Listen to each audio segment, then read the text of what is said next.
All right. Hello, everyone. Welcome back to Crowdcast. We are live here with David Cohen and Anna Barber. My name's Casey, and I will be helping to moderate our discussion. As always, please go ahead and shout out in the chat, wherever it is to you, who you are and where you're from. Tuning in from sunny Denver, Colorado. And at any time, if you have a question or a topic for our speakers, please use the Ask a Question box below our faces so that we can see everything, and we can also upvote the questions. Don't put your questions in the chat. That's David's biggest annoyance. So put it in the box below our faces so we can see all of them. We are joined with Managing Director of Techstars LA, Anna Barber. We'll let her intro herself shortly. And her beautiful cat. My cat and dog will probably chase each other in the background at some point, as David knows. So I will pass it over to David, who is tuning in from a new background today. David, a little bit of background about yourself, and let's get this started. Yeah, my background, this is a virtual background. It's not real. I am not actually sitting in an egg chair. Do not believe it if you think that I am. I just thought I'd mix it up today, Casey, coming to you live from my daughter's bedroom. I just thought it'd be a little different than the normal situation, and the egg chair sounded fun, so here I am. If you see me bouncing a little bit, it's just the egg chair, so ignore it. Awesome to see people joining from all over the world as usual. You know, we did want to mention, as Casey said, to ask the question below. Don't do what Connor did. Connor put his question in the chat. He needs to put it down below. Connor is always breaking the rules. We understand that about him. He's a friend of ours, so he knows we're making fun of him. But yeah, ask the questions down below. Vote up the ones you want us to answer. Just a quick update. You know, here in Colorado, there's a little bit of early opening up going on. We have people aren't back in offices, and restaurants aren't open for dining in or anything like that. But some essential services like haircuts, and I'm happy about that, although I haven't used that yet, are starting to open back up. They call it essential services. But some of you know Jared Polis is our co-founder here at Techstars. He's also the governor, doing a great job here in Colorado. So starting to see a little bit of opening, but very, very slowly here. If you don't know me, I'm David Cohen, one of the founders, managing partners here at Techstars, and I'm going to hand it over to Anna to say hello.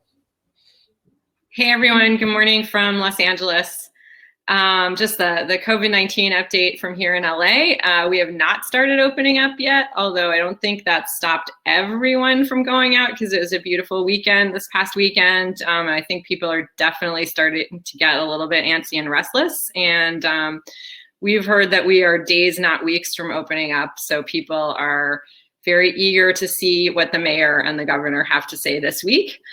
I'm the managing director of Techstars LA. We're actually in the process of choosing companies for the fourth class of Techstars LA, which is going to kick off on July 13th. And I'm also a partner in the Fund LA, which is a community-based venture investing vehicle that's supported by local founders and operators. And it was actually started in New York City by Techstars managing director Jenny Fielding in New York, and 3 other partners, including Scott Hartley, Matt Breimer, and Katie Hunt. So we've just kicked that off here in LA, and we're really excited to be able to deploy capital into early stage startups in the LA region. So happy to talk about Techstars LA and the fund and what's happening in LA Tech. Before Casey jumps into the questions that are being asked, just want to thank Anna for joining, and Casey, as always, for setting us up. We do this every week, every Monday until people don't want to anymore. But we figured once this all started happening in the world, people had a lot of questions and wanted to create some extra bandwidth to answer them. So that's all we're doing here, is just answering the questions that you all ask. And really that's the plan. And I think it's our 6th or 7th. I've lost count. Casey doesn't know either. She's done like 400 of these, so she doesn't know anything. But for me doing it weekly, it's 6th or 7th, and I love having guests on to give different perspective from around the world. I think over the next couple of weeks we'll have people from outside the U.S. joining too, which will be fun. So fire away, Casey. Let's take some questions. Awesome. Yeah, I keep losing count of this one, but I did find a fun fact that ever since we started using Crowdcast, we have done 490 events on here. So almost 500 events going live with the audience. That's pretty fun. So the first question, this seems unfair because it's from David that has been upvoted. So please go in and upvote so we don't ask David's questions to himself.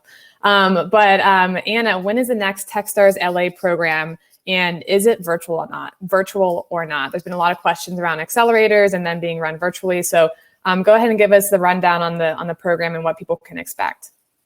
Absolutely. Thanks for the question, and thanks for having me here today. It's great to be with you guys.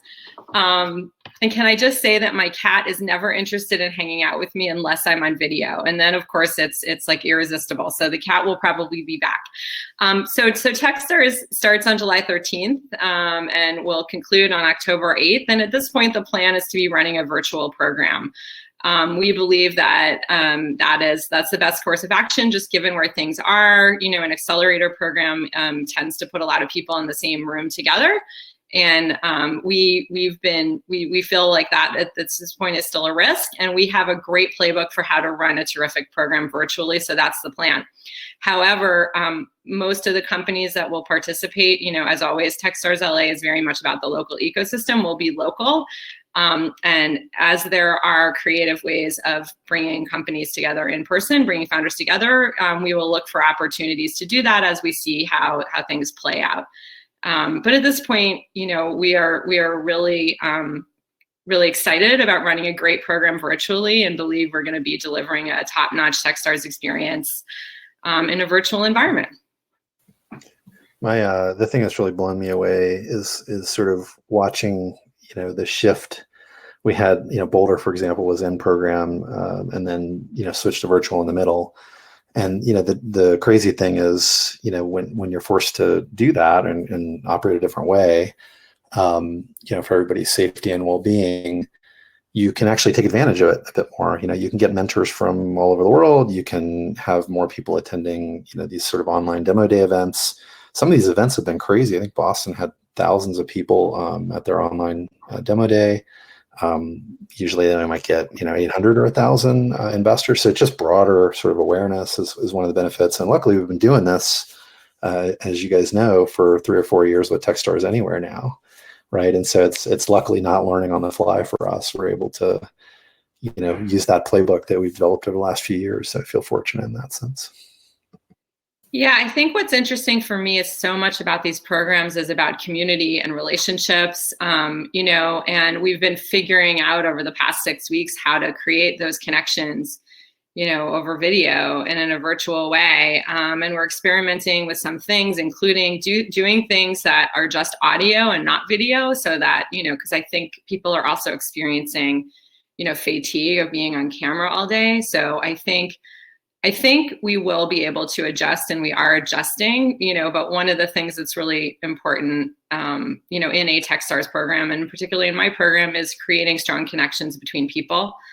And so we are, you know, we're looking forward to being able to do that, you know, even in a virtual way. Awesome. All right, next question from John. All right, let me dig into this one. What are your thoughts on raising angel funding via net income profit sharing? Will this limit options for future VC funding? Would Techstars be okay with pre-existing deals like this? We are considering taking $250K for 30% net income share that terminated once we return 5X. So it's a little specific, but thoughts on raising angel funding via net income profit sharing? Who wants to start?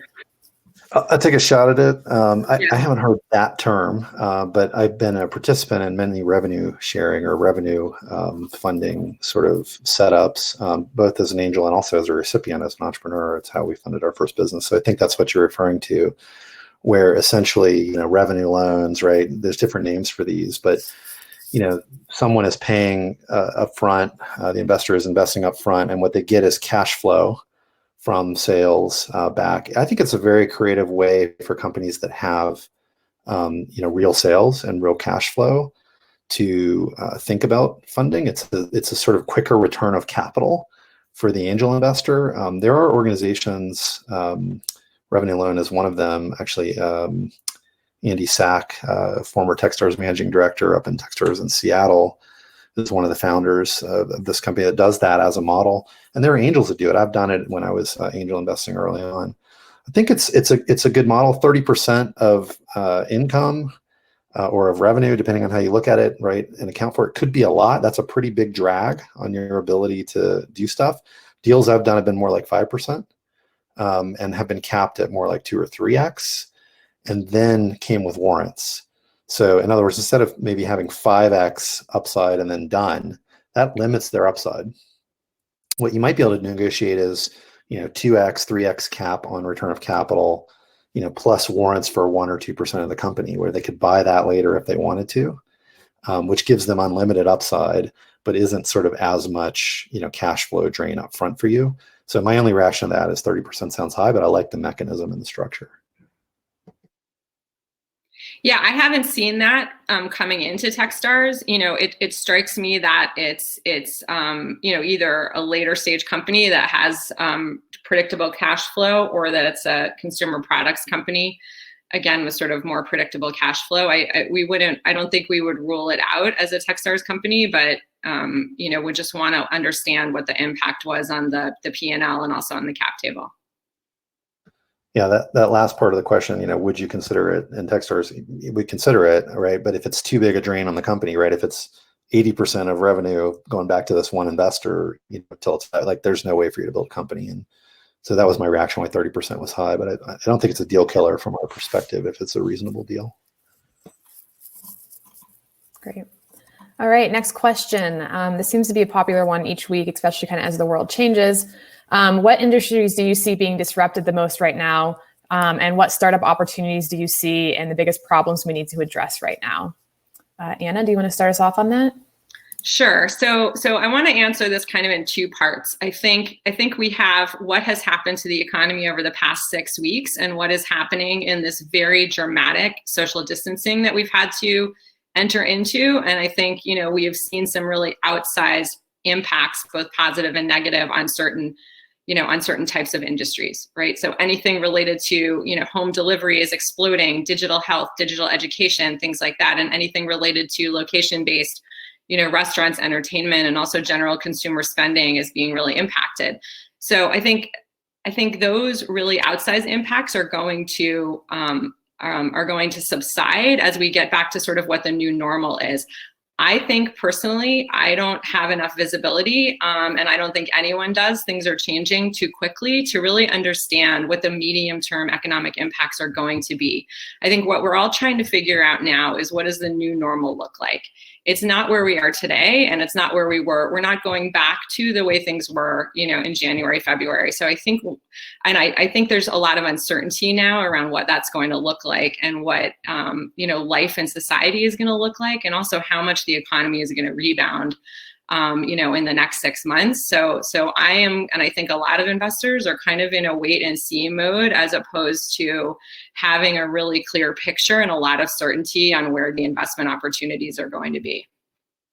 So it's kind of a non-answer. Then I'll just say, for me personally, what I'm excited about, I am very excited. I have an ed tech background. I had an ed tech company.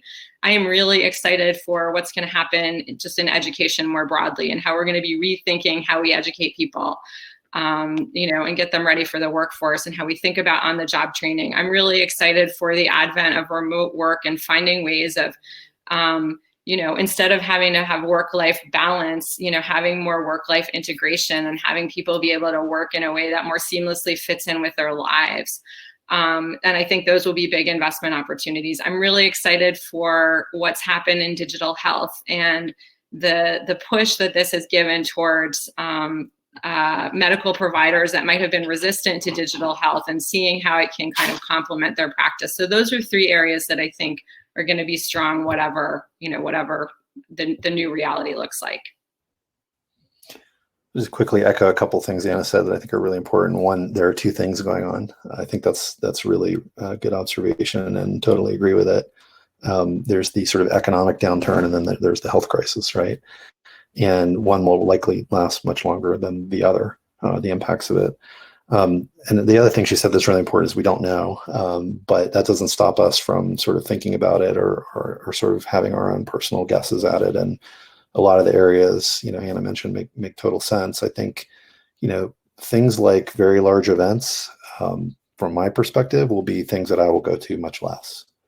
I'll still probably do it, but I'll do it only when I feel like it's really, key for me to do it.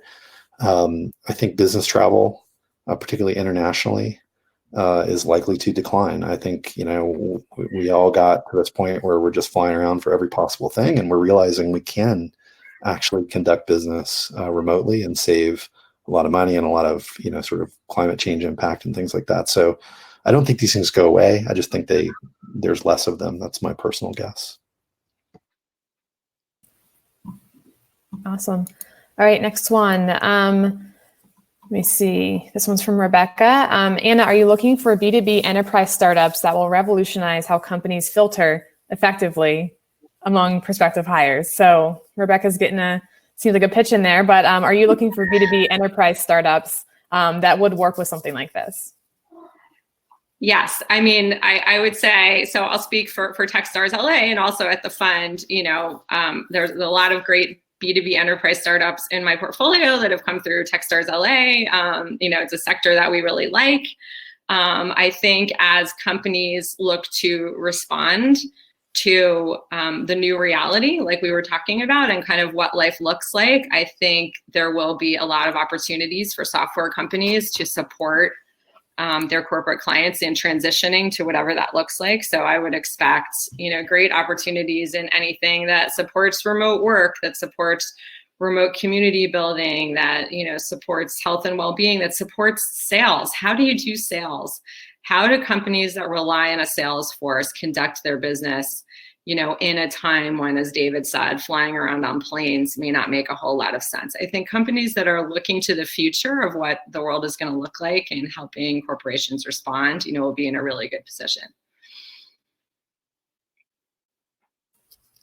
Awesome. All right, next question. Let's see. This was from last week and seems still relevant. How has the situation changed or enhanced how you review companies for your portfolio and or influence a pivot in your current portfolio companies? Yeah, so I mean, I can take that and just talk a little bit about Techstars LA companies. So I'll talk about first the companies that I've worked with in the past. So there are 30 companies that have been through Techstars LA, and then there's a number of other companies that I work with just kind of as an advisor. And what's been interesting is first of all, on a positive note, I have had 5 large investment rounds close in the last month in that portfolio. And so I just want to say that first of all, because we haven't addressed this specifically, but like funding is still happening. So if I look at these transactions that are closing, they're sort of in 2 buckets. One is it's a new lead investor that was already talking to the company before everything shut down. So they had an opportunity to meet in person and start to build a relationship. The second one was, it was a round that was put together after things sort of shut down, with existing investors kind of circling around and saying, we think things are going to get tight and we want to make sure this company is well funded. So let's put together a quick internal round. What I have not seen yet is a round that started as a new round with a new introduction after, let's say, March 13th, and then has gotten all the way to investment. We haven't seen that yet over the last 6 weeks. I think investors are still trying to figure out, like, how do I build a relationship with a company, with a team, and not meeting them in person, and what does it look like to get to the level of conviction I need to get to, in a remote way. However, there are a number of investors that are saying they are interested in deploying capital and they want to do just that they want to invest, in companies that they've met for the first time in the last 6 weeks. So I would expect those kind of rounds to close, as well soon. I just think people are starting to get comfortable with this process and what does it look like to run your normal process of getting to know a company, and getting ready to write them a check, in a remote way. So that's sort of on the funding side. On the sort of pivoting side, there've been a couple of companies that either their business has become relevant in a new way in the downturn, or they've managed to kind of pivot or take, become useful in this situation and kind of be of service in a way that really helped their business. So I'll just give a couple of examples there. One is Best Food Trucks, which is a platform for ordering from food trucks. In LA, they had a very big business doing parking lots of large companies, so providing lunch, for office situations. That business obviously has completely disappeared as offices are shut down. However, they offer a map where food trucks can sign up to appear on a location in the map, and people can pre-order and then drive by and get their lunch, which is a great solution right now. And so it's helping the food truck owners, all of whom are small business owners. It's helping people find other lunch options when, that are nearby. And it's connecting those two things together. So that's been, really exciting, watching them kind of pivot and respond and have to build a whole bunch of new things, for that. So that's just one example. Another one is Finley, which is a payments provider for preschools and after-school programs. So all of the small businesses that they serve, had lost all of their revenue as no one's going to school or going to after-school classes. And Finley developed an online platform to allow all of their clients to offer classes online. And that has sort of taken off and has new life, and is really a new business opportunity. So those are kind of two examples. In terms of because I said I'm interviewing now and looking for companies, in terms of how I'm thinking about what is an interesting and good investment now, I'm really looking at companies while they may not be, while they may have a bigger opportunity in front of them once things open up again and people are allowed to go out, they're able to make progress now and kind of grow. I think that the kinds of companies so we're really looking at everything. I haven't sort of said, oh, that's not something I'm interested in now. I think that the companies that are the most challenged, that I think we would find difficult time working with right now, would be anything, in location-based entertainment or large events, as David was saying, would be the only thing I think that would be really challenging. Great. Not much to add. Great answers. I think, there's some data that I put out on my blog. I like to make Casey work and go hunt these things down while I talk, around, when are financings happening. The really cool thing about the data I published from Techstars system-wide is it's when they start. So M&A, you can clearly see went to zero, nothing new happening, but all the ones that were in progress, mostly still happening, right? We just closed one on Friday, actually. So things that were in progress are moving. And I'd say that's true for fundraising rounds too, as Anna says. The question is, are new ones moving and closing? And we're starting to see that the answer there is yes too. If you look at, the polling around VC behavior, there's a little bit of wait and see, but people have capital, there's a lot of capital they need to deploy it, and they're figuring out how to work in this new world. Where, angels, of course, are much more wait and see. So I think the VCs are sort of mostly doing what they've been doing with a little bit of pause going on. The last thing I'd say about pivoting, it's just maybe an ad, is, you got to be careful that you're not pivoting away from a good business into a temporary one, right? So really understand the dynamic and if you think it's long-term or not. My example there is something like a Chowbotics, right? Which is the food robots, right? That I'm on the board there.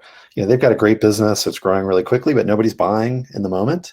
But they'll be buying soon because nobody wants a salad bar, anymore, or open tables with food on them, right? They want robots to cleanly make these things. So huge opportunity long-term. And really for companies like that, the pivot is about conserving capital to make sure you can be around when that opportunity, does sort of reemerge, which I think it will. So, be careful about any short-termism in that pivoting as well. Yeah, I agree with that.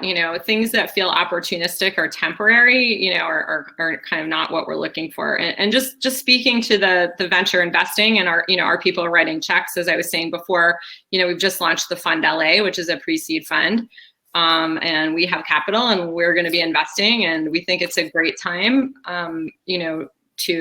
to be an early stage investor and put money into new companies that are getting started now, kind of with the full knowledge of the situation that we're in and the ability to craft a business that can launch and get going, in this environment.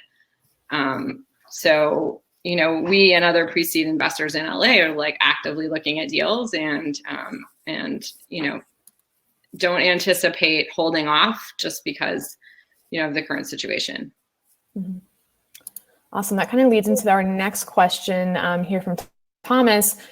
Do you see LPs already asking to delay or not doing capital calls? And if so, when do you think this will return back to normal? Yeah. So LPs, for those that don't know the lingo, limited partners and venture funds. Techstars manages a bunch of venture funds. Other venture firms have LPs. In general, those LPs make capital commitments and they make those calls and they have not been at all a source of delay or problems for fund managers. Now, smaller funds that have high net worth investors, they may see a little bit of that. But, when your investors are, large institutions, states, universities, those folks are not going to, make a capital commitment that they can't live up to. So zero drama from my perspective for sort of the venture funds that depend on the larger institutional LPs, and a little bit that depend on the high net worth folks. They're not just going to disappear on their venture fund general partners either, generally speaking. Yeah, and I mean, related to that, at the company funding level, angels, who are often high net worth individuals, that we have definitely seen a slowdown in angel investing. So I think for anyone for whom direct company investing is part of their portfolio, they may be taking a step back and sort of rethinking their overall investment strategy and looking at what's happened in the public markets to their portfolio, and just not as quick to write checks just because they have uncertainty.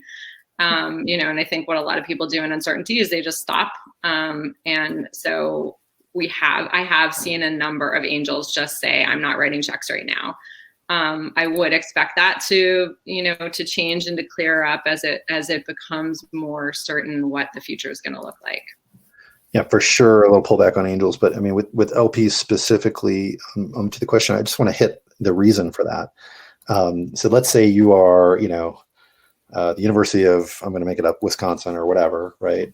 You have a program to invest in managers, right? You've picked your general partners, your venture funds that you're going to invest in. If you're missing capital calls there, you're pretty much done reputationally in that market, right? So there's a huge reputational dynamic. So just to reiterate, like zero concern around large institutional LPs that have made capital commitments. I haven't heard of any of that going on in my world.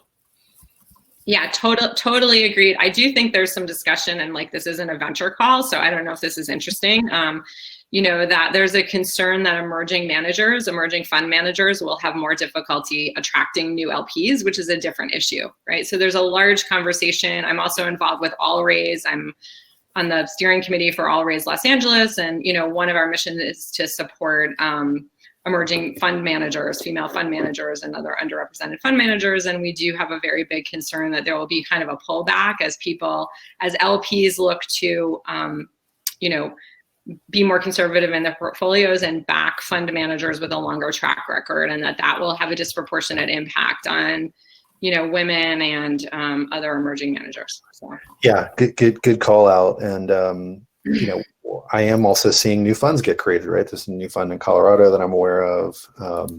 There are people out there raising money. One of the dynamics is that high net worth LPs, right, individuals investing in these smaller funds, are pulling money out of the stock market. Some of that might be directed, but I do think, as you mentioned, right, towards some of the underrepresented folks trying to raise funds, there may be more scarcity in general, which is sort of not great right now. But great point. Yeah, I think sort of, new funds might be a challenge to raise. So congrats on getting yours done at the right time. Thanks. Yeah, we were very lucky with it, and we were able to raise money, before everything shut down, and so that's been really nice to be able to get that launched. Cool. Speaking of funds and investors, this is kind of a general topic that I think we've been getting probably since we've ever started this series with David.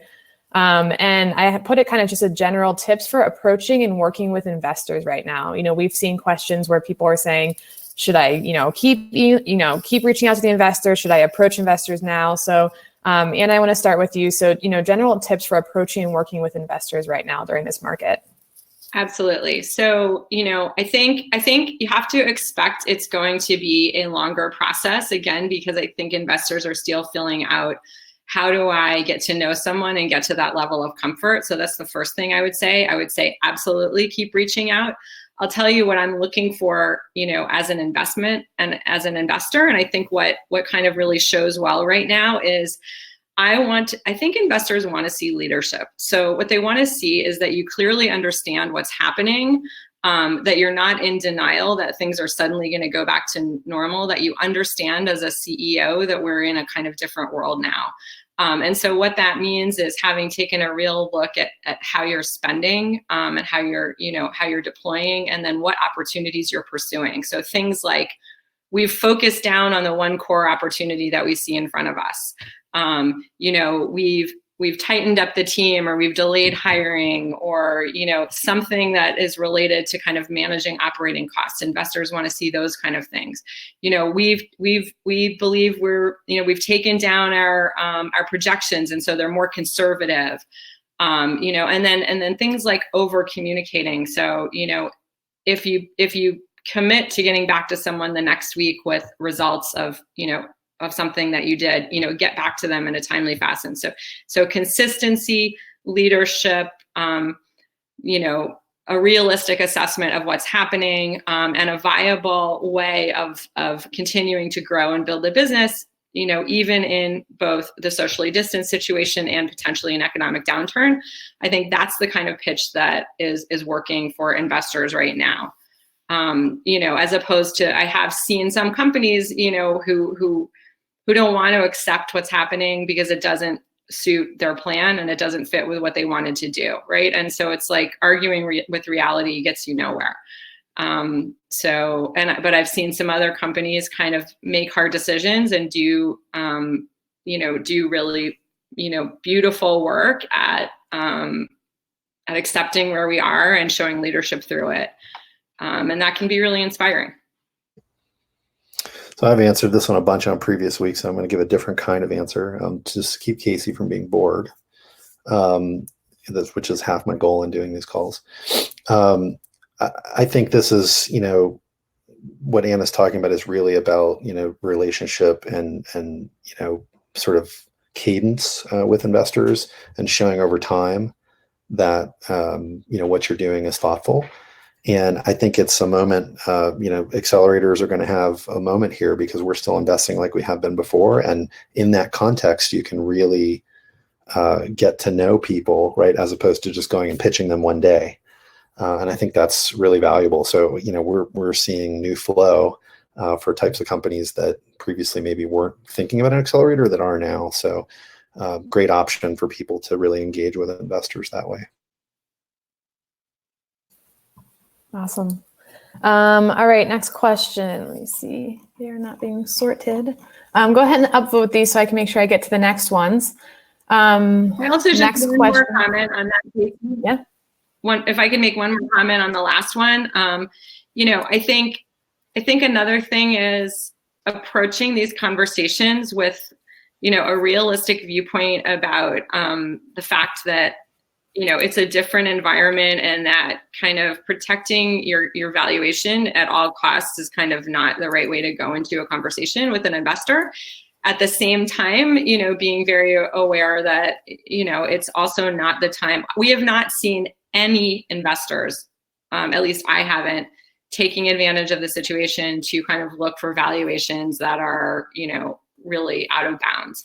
But I think it's important for founders to understand that we're in a riskier environment, and that will affect how investors approach these conversations. And so being flexible about how you think about valuation and the value of capital, and that the opportunity right now to get capital to continue growing, is a great opporety. Yeah, I think it's a great point. I mean, I have seen a couple of them, Anna, just, across the system, $250K for half the company type proposals. Yeah. Those are out of bounds, but, also, they maybe save the company type recaps. But in general, we are seeing reasonable corrections, right? Not crazy corrections on valuation. And I always like to remind people, right? I gave the three data points on one of these calls from my investing in 2009. Which was sort of the tail end of that recession. Uber, SendGrid, Twilio, none of them over 4 million in valuation. One of them under 2 million in valuation at that moment in time. That was not being taken advantage of. That was the right price in the moment. I had an entrepreneur I was talking to recently that had a deal retraded. It was $100 million financing. The the group that was doing the financing still wanted to do it, but wanted to retrade the price. And that entrepreneur said, yeah, different world. I get it. Let's just move forward. Which I thought was a very smart and mature thing to do, because it's just one round in the course of a bunch of rounds. It's one element of dilution. So be flexible is the exact advice Casey's sick of me saying. I love that you said that. That's the key right now. I love that. I didn't realize, that I was just spouting what David had said last time, but yeah, I think that's absolutely right. Someone put, even though we're in a riskier environment, shouldn't VCs be investing? And somebody said to me yesterday, when everyone's crying, you should be buying. So, I think to David's point about what he did in 2009, that's why we're investing in 500 companies this year across the Techstars platform, right? That's why you're doing what you're doing in LA, right? And It's a great time to be investing. And I think some of the better investors know that and are being aggressive, not with unreasonable terms, but with the pace that they're on. That being said, what I don't think you should do is take money from someone that you don't want to have a working relationship with. So that's completely aside from valuation. I just, for me personally, it's just not worth it to bring someone into your cap table, which is inviting someone into your family, if it's someone that you can't work with and don't think you can have a good relationship with. Awesome. All good points. And sometimes we just need the extra person to come in and reinforce what David, says to me and all the viewers each week. She says it way better than I do, so I'm glad she's here. Next question. How do you think the current situation has impacted startups finding their first clients? So it's a good question. Clients can be pretty broad, but Anna, do you want to start with us how this current situation, can impact startups finding those first customers and clients? Yeah, I think I'm going to go with, I think it's too early to say. I think we've been in this kind of shock environment for the past 6 weeks. And I think realistically, anyone getting their first client in the last 6 weeks that wasn't directly related to an immediate need of the social distancing situation and health crisis that we've been in, or economic crisis that wasn't responding to a need that's been very relevant over the recent time. I can think of an example of a company finding a first new client sort of in the ordinary course of business. So again, kind of hearkening back on something we were talking about earlier, I think we're still trying to figure out what does the new normal look like. So for enterprise sales process, like what does that process look like when you're normally making sales calls and things like that? I think people are going to have to get creative, and invent new ways of connecting with customers. But I have confidence in entrepreneurs to find those ways and to be creative. Yeah, it depends what you're doing. I mean, if your votes in our portfolio, right, you're getting called constantly because everybody's trying to figure out voting online. You're going to get first customers that way. It depends what you're doing, right? So getting creative is important, but I think also having a product that people want, no matter what, can help a lot. Awesome.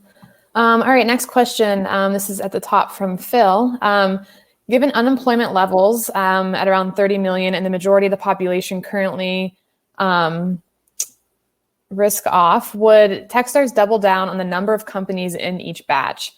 As early to grow startups continue round of layoffs and the large, don't know this term, FANGs getting stronger, there's a lack of support for longer term innovation. Would Techstars expand its reach and network? David, I'm going to pass this one to you. Thanks. Yeah, so we invest a certain amount of capital in each company, and we're funding 500 companies a year roughly in this model globally. So that takes whatever it takes, $80 million a year. In order to double what we were doing, we would need either $160 million a year or to provide half as much funding to each company, which would be an interesting option, but it feels like too little for them to make reasonable progress to do that. So we'll continue to grow the system. We've been growing the system at 20 to 30% a year, year over year, and adding opportunity for people. More of them are virtual, so that creates more opportunity for more people around the world as well. So we definitely are going to keep expanding, keep doing what we do. But I also think in this moment, right, it is a little scary for people to start a company. And that's where the best entrepreneurs shine. I wrote this open letter to startups everywhere. And I said, now's the moment, right? If you've got a company or you want to start one, it's a great time to do it. Fewer people are doing it. You mentioned the unemployment. That's a lot more talent that's out there ready to work at an adjusted price. Think about a startup that starts today that's competing with a startup that started 2 years ago and was burning $1 million a month. What they can pay to hire their talent is probably 20 to 30% less than what the startup that's been running for a while can pay, right? So they have an advantage, and they don't have this huge burn rate that they have to support, and can be really creative. So it's a great moment. We know that we're going to continue to grow and do what we do with as much scale as we can to provide as much opportunities as we can to entrepreneurs around the world to help them succeed. Awesome. All right, next one. This one's coming to you, Anna, from Rebecca. Anna, have you taken solo female founders into your class, and if they have a great team? Yes, thanks for the question. So there's this sort of, generally accepted thing that is hard for solo founders to do well in Techstars or an accelerator, because it's hard to move fast because there's so much stuff getting thrown at you. And I think that can be true. However, I accept solo female founders all the time. I had 5 solo female founders in my class last year, and they all did great. They all raised follow-on capital. They all had terrific teams around them. So it's not something that I care about or think about. What I look for isn't how many people are on the founding team and have the founder title, but if for a solo founder, have you been able to bring people onto your team and enroll them in your vision and get them to work with you to allow you to build the company. It's really completely immaterial to me, whether you're a solo founder or not, as long as you have that team. What I do look for is someone who is a loner, right? So you can't build a company as a loner, right? So if you're convinced that nobody else gets it and you're the only one that gets it, and your way or the highway, right? That kind of approach isn't going to be successful. So you have to be, as a solo founder, more collaborative and more of a team builder, and more of being able to build around you a group of advisors and mentors and staff and partners and people to do things with you. But I think it can be really effective. And there's no reason to, and this is something women, sometimes especially do, to give someone a co-founder title because you feel like you can't handle it yourself.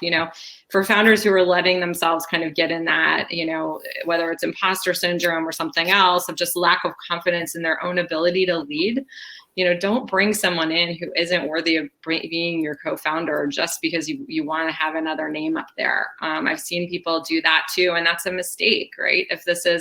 If you really were meant to be the solo founder of this company, that's totally okay. I had a company last year, Jenny Gao, Fly by Jing. So she's making it's a little bit of a different type of company for Techstars. She's making Chinese Szechuan chili hot sauce. And she was adamantly a solo founder, had people around her to get things done, has been able to scale that company in just an incredible way. And actually 2 weeks ago, she was featured in the New York Times Magazine with a 2-page spread, a recipe built on her product, and has now seen her sales grow by a factor of 10. Over just the past couple of weeks. Her business is just absolutely exploding. And she just had a very, very clear vision for what she wanted to build and knew when to bring people in to kind of do different pieces of the business. But there was never any thought of kind of bringing in anybody at a co-founder level, because the company was so much just about her vision. Yeah, that's a great point. I know David also called that out. We get that question a lot about solo teams. So it was a good call out, right? Solo founder with a great team, not a loner, right? Because you do need support. You do need that help along the way. Yeah. All right, next question. This one's from Connor, but it's at the top, so I'll read it. To Anna, how do you unlock the worldwide network to help entrepreneurs succeed? Wow, Connor, thank you so much for the question. That's something we've been thinking about actually more and more. We have this incredibly valuable network of, over 2,200 alumni companies, and there's 10,000 mentors. There's over 5,000 founders. We've got this massive kind of connected network that is global, right? And how do we really unlock the value of that? And we do it in a few different ways. A lot of it is through relationships. More and more, increasingly, it's through technology, and in doing interesting things to use software to connect our companies to mentors in other places, and to connect our companies to investors, and to connect our founders to each other. So I think technology will increasingly, be a solution that we use. For those of you who don't know, Connor's a former managing director and founder of a great company called Bridge, which I personally use to unlock the value of the Techstars network, to make connections between people and to introduce people to each other. There's the answer I was looking for, by the way. It is a fantastic product that is part of my kind of personal toolkit to help people get connected. And I had a lot of fun using it. So Connor, thank you for building it. It's made the process of introducing people to each other, which is a lot of what we do, as Techstars managing directors. It's made that process for me a lot easier. So great tool for super connectors and for people that want to get connected to anybody. So yeah. Bridge your network. There's your plug, Bridge Connor. your network. Yeah. All right. He hacked his way into the AMA. Guerrilla marketing for you. We love you too, Connor. Download bridge.app. Next question. This one's back to Anna. Why does it feel harder to get noticed in LA if you are a small startup versus Silicon Valley? That's funny. I don't know. I guess I wouldn't have said that I felt like it was harder to get noticed in LA. I would say some of the places to go to get noticed, that are very open source. And I think a lot of us who are in the LA ecosystem are really easy to reach on Twitter and, LinkedIn and other social platforms. But there's .LA, which has been great, which is totally focused on covering the LA ecosystem and, always wants to hear about what startups are doing. Digital LA, Kevin Winston's been very active organizing events all over the place, even in the pandemic. And he's very open to hearing from people. There's Grid 110, there's Startup Boost. These are great places for early stage companies. Even at the very earliest stage, Grid 110 has a program called Idea to Prototype, where you could literally just show up with an idea. We've had a number of startup weekends. There was a big group from Southern California that was participating in the global COVID-19 startup weekend that Techstars ran, which was just a phenomenal event that attracted tens of thousands of people around the world. We had a big, LA contingent from that. And then there's a ton going on at the universities, at UCLA, at USC. There's meetups, there's AI LA. So I'm not sure what kind of attention, there's attention in terms of getting people to shine a spotlight on what you're doing, which sort of happens once you have customers. But then there's sort of help and support in getting launched, which I think is more what I'm talking about. And I think that's pretty plentiful. And,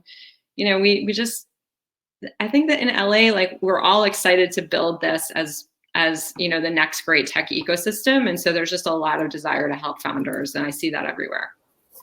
I'm totally blown away by how far LA has come in the last 5 or 10 years. It's unbelievable what's going on there, and the groups that are supporting entrepreneurs, investing in them. It's so cool to watch.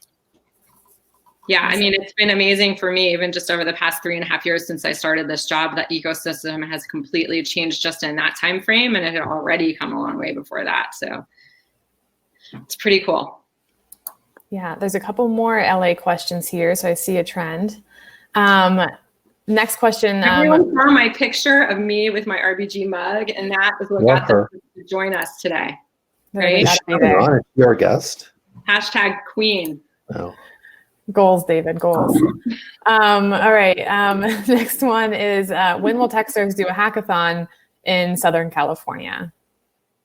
Oh, that is a great question. Well, Startup Weekend is actually something that can be organized by any volunteer that wants to kind of go through that process. And I think there's more information at startupweekend.org. Is that right, Casey? Where would we go for that?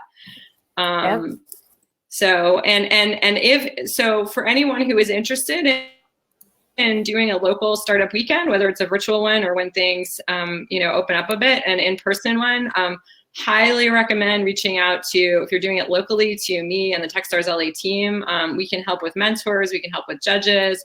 We typically, when there's a regional startup weekend, we like to jump in and kind of give support to that volunteer team that's organizing that. So that's how those happen. They're more spun up from the community as opposed to being Techstars scheduling them. Mm-hmm. Awesome. I once helped facilitate a startup weekend for the Girl Scouts of Southern California. It was in LA, and that was probably one of the coolest startup weekend events I've been a part of. That was I did one of those for the Girl Scouts a couple of years ago. I was a judge. I loved it. It was great. Yeah. Awesome. All right. Let me jump to another one before we get back to the LA questions. Let me see. That's okay. We got LA. We got LA answers. Yeah, they're all LA here, so we'll keep going. How many Techstars programs are there in LA, and how big is the mentor and alumni community in and around LA? Love that question. Thank you. So we've got 3 programs here. So we've got 2 programs focused on industry verticals. We've got Techstars Space. The managing director there is Matt Kozlov. And some of our partners in that program are NASA and JPL. And that's focused on aerospace technology. And they've actually just finished selection. And then we have Techstars Music, which is running right now, run by Bob Mazdalowski. We have a group of great industry partners in that program, and their demo day is actually coming up, and it's going to be live streamed on billboard.com, which is kind of fun. So I think you can still find and access that upcoming demo day.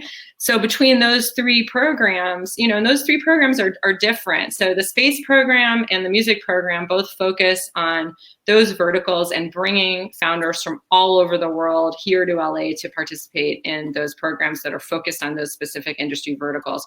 Whereas the LA program is more community-based, focused on all verticals, but in LA. So between those 3 programs, I actually just did this because I was putting it together for a presentation I was going to give, but we've got over 500 mentors here. We have over 85 alumni companies in LA that have taken part in a Techstars program somewhere in the world and are now here in LA. We're adding 30 companies to that group each year through those 3 programs. So it's a very big, healthy community here in Techstars, here in LA around Techstars, and we're growing it all the time. Awesome. And I'm going to add a link. Like Anna said, a bunch of our programs have virtual demo days coming up. And that's been exciting to launch and work with those programs. And at this link here, you can sign up to watch the videos for music once that goes live later this week. Yeah, and then also just down the road is Ryan Cooters in San Diego, and he runs our original virtual program, Techstars Anywhere. And that actually has a demo day coming up as well. There's a number of Southern California founders in there, and there's also some great founders. They had as one of their investment theses supporting remote work and actually remote life. And I don't think Ryan had any way of knowing what was going to happen when he set out with that investment thesis, but it's been a very interesting season for Techstars Anywhere, and their demo day is coming up as well. He's just ahead of his time, Anna. That's right. He's just a visionary. I just follow Ryan around. Really, that startup, the one that works with, remote work and things like that, or at least there's one of them. There's one of them that works with the van life, the whole trend, big in Colorado, living out of a van and traveling around the country. And they recorded their virtual pitch, from the middle of the desert with their van, because I was helping them with some tech issues. And she was like, we have to record either in the morning or the evening because we're working literally in a van anywhere. So truly the future of work. Yeah, it's amazing. There's a company called Milk Run, which is a farm stand delivery platform that's based in Portland, Oregon. That has just absolutely been exploding. That's in that class. And there's a company that focuses on remote internships. So as you can imagine, that's been really a growth opportunity. Nailed it. Yeah. Okay, next question. Do you feel Connor, you're backing me up here? Do you feel the entertainment industry, aerospace, the big categories in LA, do you feel they suck up talent pool from the startups in LA? Interesting question. I don't really. I think it's a really symbiotic relationship when I look at and think about like who's starting companies. There's great people that spend time at Snap, or Bird, or some of the big Netflix, some of the bigger entertainment companies like Thrive, Dollar Shave Club, who then leave and start companies. I think there's kind of a natural cycle of people at a certain part in their career wanting to be in those bigger company environments, and then, having an idea that they just can't not do, and needing to leave and start it. So I don't think there's a competition, and especially now in this environment, I think that's even more true.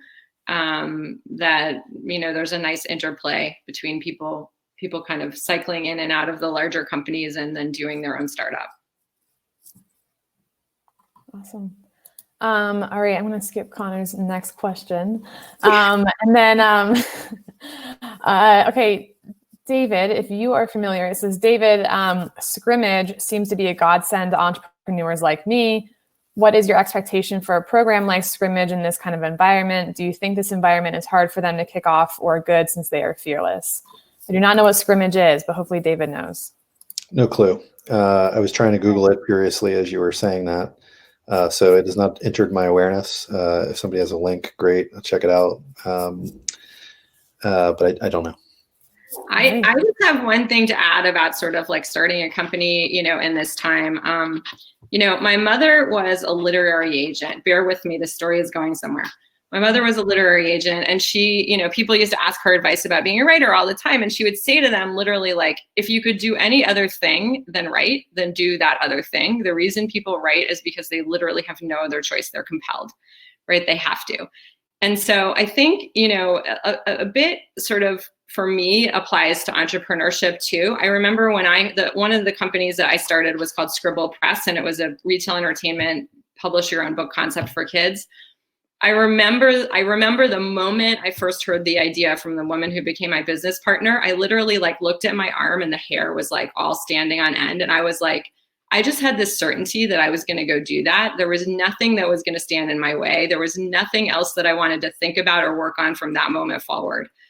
And it was, and so I just had this, certainty about it in my gut. And that's kind of what I like to look for in entrepreneurs, is that kind of conviction, that kind of personal commitment to bringing something to life.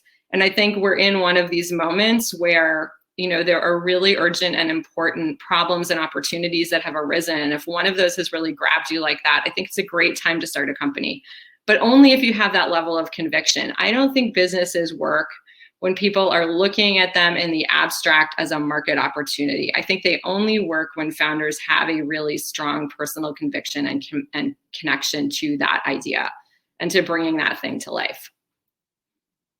And those are the kind of founders that we want in Techstars.